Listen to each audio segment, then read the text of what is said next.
से एक पूर्व सैनिक सच की बात करने के लिए डंडा बांधा हुआ, देखिए बगुलिया डंडा जो बांधा हुआ है ये कोई शौक से नहीं बांधा हुआ है जी। वो सिर्फ दारू खोजते हैं और दारू वाले खोजते हैं ताकि कितनी कमाई हो सके। अच्छा, तो उन लोग तो शराब माफिया हो या इधर उधर के लोगों से मिला हुआ रहता है और सिर्फ वो कमाने के चक्कर में रहते हैं, बाकी कुछ करने। टाइगर मोबाइल पुलिस वाला, हाँ, फोर्स होते हैं, दो ही होते हैं।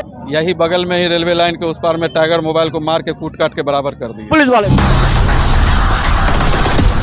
नगरी चौपट राजा टकेसर भाजी टकेसर खाजा, यहाँ व्यवस्था के खिलाफ ये लोकती है, लेकिन लोकती में इतना तय है कि बात बाजार पर की गई होगी। जब बाजार होगा वहाँ बिकने वाले मूल्यों में समानता रही होगी, तब तो किसी ने इसको उदाहरण बनाया है। तो आप उस उदाहरण के साथ साथ लीजिए कि बाजार नहीं रहेगा तो आपके व्यवस्था का कुछ हो नहीं सकता है।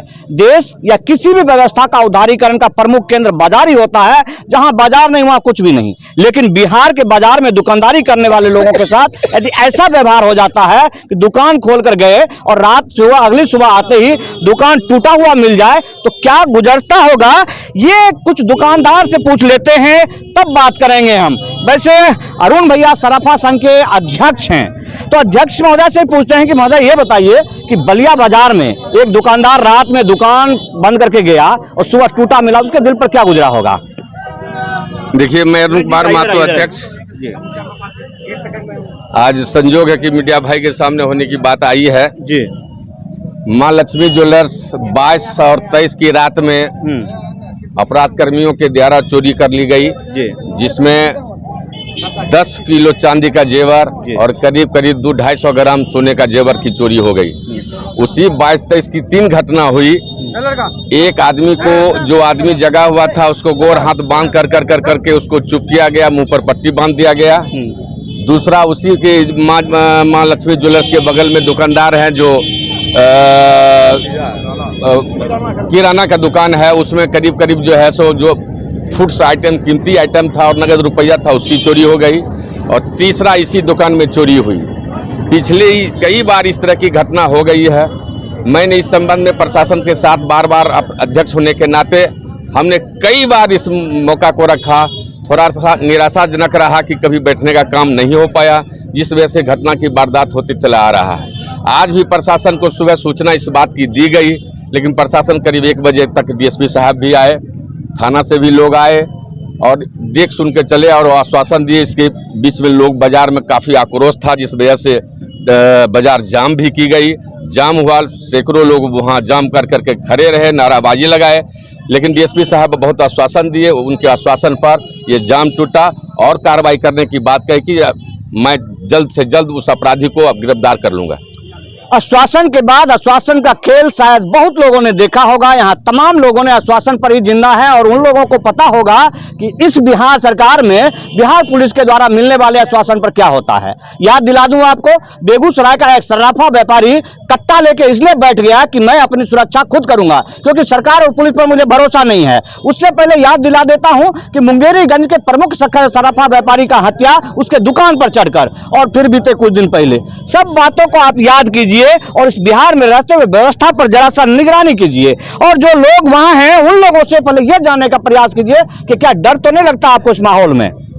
डर लगता है क्या इस माहौल? यहाँ तो माहौल खत्म हो गया है एकदम। माहौल क्यों? चुनाव होता है, लोकतंत्र का सारा श्रृंगार होता है, कैसे खत्म हो गया? नीतीश जी की जो है ये सरकार है, मुख्यमंत्री जी। हाँ हाँ, आप उनके ऊपर कटाक्ष कर रहे हैं? नहीं, नीतीश जी की सरकार है, वो सिर्फ दारू खोजते हैं। अच्छा, शराबबंदी के ऊपर जितने भी प्रशासन, वो सिर्फ दारू खोजते हैं और दारू वाले खोजते हैं ताकि कितनी कमाई हो सके। अच्छा, तो दुकानदार लोग भी टैक्स तो देते हैं ना? क्या हम लोग जितना टैक्स देते हैं उसी तो सरकार चलती है। दुकानदार हैं? हाँ। तो पुलिस सराफा संघ के दुकानदार हैं। सराफा संघ के दुकानदार हैं, आप टैक्स देते हैं? टैक्स देते हैं, साल में 7 लाख रुपया। सुरक्षा जीएसटी देते हैं, इनकम टैक्स अलग देते हैं जी। सुरक्षा नाम पर 0। सुरक्षा नाम पर 0। अरुण भैया शायद साफ कर देंगे कि कुछ दिन पहले इसी बलिया बाजार में एक ऐसा प्रहरी चलता था जो सर्दी के समय में ज्यादा संभावना चोरी की रहती है और यहाँ के लोग खुद पहरेदारी करते थे। क्या ये उचित था? बिल्कुल उचित था। अपना सुरक्षा खुद करें, मतलब सरकार पर भरोसा नहीं आपको? सरकार पर भरोसा तो अभी जिस तरह से घटना हो रही उस पर तो भरोसा है नहीं, बिल्कुल नहीं। और इस तरह से टाइगर मोबाइल वगैरह भी मिला हुआ आपके बेगूसराय बलिया में। हाँ, ये तो इनका रोल तो बहुत गंदा है। जैसा अभी लोग आम लोगों की चर्चा चली है, उन लोग तो शराब माफिया हो या इधर उधर के लोगों से मिला हुआ रहता है और सिर्फ वो कमाने के चक्कर में रहते हैं, बाकी कुछ करने टाइगर मोबाइल पुलिस वाला, हाँ, उसके अलावा दुकानदार के लिए कोई बराबरी सुरक्षा नहीं। तो ये दुकानदार को कोई मार जाए, पीट जाए, कह जाए, दिन के समय कोई भी चीज, कोई मतलब नहीं है किसी को, कुछ भी नहीं। नहीं। तो भैया नेताजी लोग भी हैं यहाँ पर, उनसे जानना जरूरी है कि सरकार जो है 112, सबसे पहले बहुत बहुत स्वागत भैया आपका, चूंकि आप यहाँ हैं नेतृत्व करने के लिए आए हैं, लोग करा पुलिस प्रशासन पर उनको भरोसा नहीं है।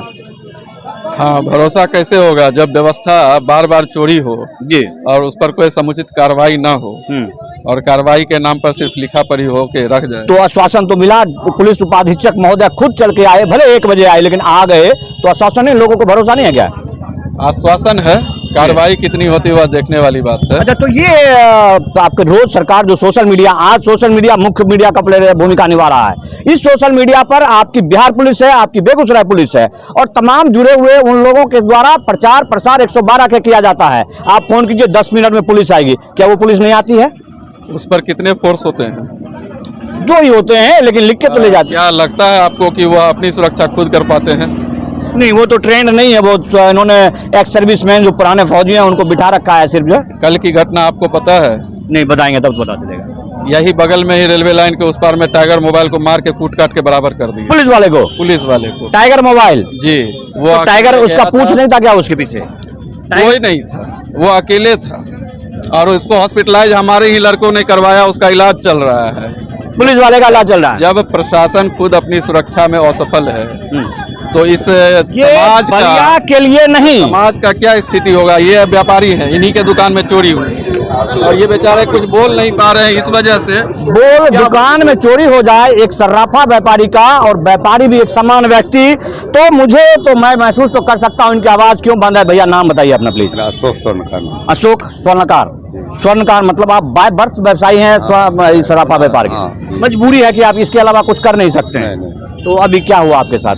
मेरे दुकान 8 बजे लगभग बंद करे गए लगभग, और अब सवेरे मालूम हुआ कि भाई दुकान में चोरी हुआ, तो आगे से नहीं हुआ, पीछे से किया, मंदिर के भीतर से पीछे। ये बलिया बाजार में पहली घटना है क्या? इससे पहले चोरी हुआ है क्या? बहुत पहले हुआ, लेकिन स्वर्णकारों के साथ भी? स्वर्णकारों के साथ कुछ दिन पहले, 1 साल पहले आप लोगों ने जाम भी कर दिया था, 5 दुकान में चोरी हुआ था, जिसमें 1 साल पहले और एक जेवर दुकान में हुआ था घटना।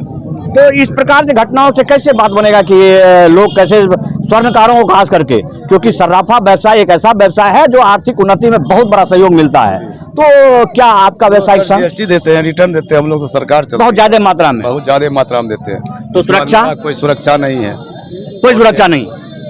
अंतो गतबा आपको भैया और कुछ आप सलाह देंगे बाजार के लोगों को, बलिया बाजार के लोगों को? बलिया बाजार के लोगों को क्या सलाह दिया जाएगा? पूरे बिहार की जो सरकारी व्यवस्था है, प्रशासनिक व्यवस्था है, पूरा लचर पचर व्यवस्था है, और इस अव्यवस्था का सबसे जीता जागता उदाहरण अभी तुरंत का आपको मैं बताया कल का, और 3 दिन पहले अगर चले जाइए तो बेगूसराय जिला में ही एक स्वर्ण व्यवसायी को ही दुकान में घुस के मार दिया गया। क्या मतलब लगता है कि ये लोग सुरक्षित हैं? व्यवसायी लोग सुरक्षित हैं? जीएसटी आप कस करके टाइट करके लेते, एकदम हर महीने एकदम आपको फाइल करना है, सील हो जाएगा आपका घर, तो आपके ऊपर जो है कार्रवाई हो जाएगी, आप जेल जाइएगा, आपको सारा धारा अपराध दिया जाएगा, आप सबसे देश के मोस्ट वांटेड क्रिमिनल कहला जाइएगा। तो अब भैया को मैं कहूँगा धीरे धीरे जरा आएंगे। एक सवाल उठ गया, यहाँ जो व्यवसायी लोग हैं वो लोग देख लेंगे, एक पत्रकारिता करने की वजह से एक पूर्व सैनिक सच की बात करने के लिए डंडा बांधा हुआ, देखिए बगुलिया डंडा जो बांधा हुआ है ये कोई शौक से नहीं बांधा हुआ है। इसी बलिया में पीछे 10-12 दिन पहले एक घटना हुआ था जो सीधे सीधे खबर चलाने को लेकर के जानलेवा हमला हुआ था मुझ पर, और मैं डंडा बांध के चलता हूं, पत्रकारिता तो करूंगा ही करूंगा, तुम लोगों को ठीक करूंगा ही करूंगा, लेकिन कुछ को अजीब किस्म के जो लोग होते हैं, बहियात, जो घर के अंदर डूबके रहते हैं, जब सिर्फ दो चोरी हो जाता है, घटना हो जाता है, तो फोटो खिंचाने आ जाते हैं, वो इस डंडे पर भी सवाल कर जाते हैं। लेकिन उस सर्राफा व्यवसायी के भावना को किसी ने नहीं समझा, जिसने कट्टा लेकर बैठ गया। एक दुकानदार कट्टा लेकर बैठ जाता है, एक पत्रकार डंडा लेकर चलता है, तो व्यवस्था कैसी होगी ये तो आप खुद सोचिए। उन लोगों को जवाब मिल गया होगा कि ये पूछते हुए कि कलमकार डंडा लेकर क्यों चलता है। जरूरत है इस बिहार में, जब तक ये सोया हुआ प्रशासन जगता नहीं है, क्योंकि 100 मीटर की दूरी पर, 200 मीटर की दूरी पर दुकान पर नहीं आते हैं, चोरी हो जाता है, आश्वासन लेकर चले जाते हैं और कहते हैं कि डंडा लेकर क्यों चलते हैं। डंडा लेकर नहीं, पिस्टल लेके चलेंगे, पत्रकारिता तो करेंगे ही करेंगे, और इस प्रकार के चोरी को भी रोकेंगे, और रोक भी तभी सकते हैं जब आप सक्षम होंगे। और भैया लोग कुछ कहना है किसी को? भैया आप बताइए, क्या इस बात पर आप सहमत हैं कि मैं यदि डंडा लेके चलता हूं, वजह मालूम है क्या नहीं आपको?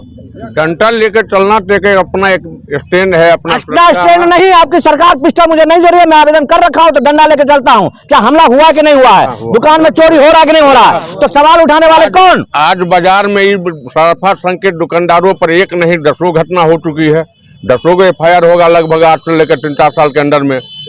जब भी पुलिस आपका सोया हुआ अनुसंधान नहीं करता है, हमला होने के बावजूद मैं निकल के आता हूं तो डंडे की वजह से ना, या अपनी हिम्मत की वजह से कोई सवाल उठाता तो आप क्यों नहीं बोलते उसके ऊपर? बोलता तो कैसे बोल सकता है? कलम का डंडा क्यों नहीं उठाएगा?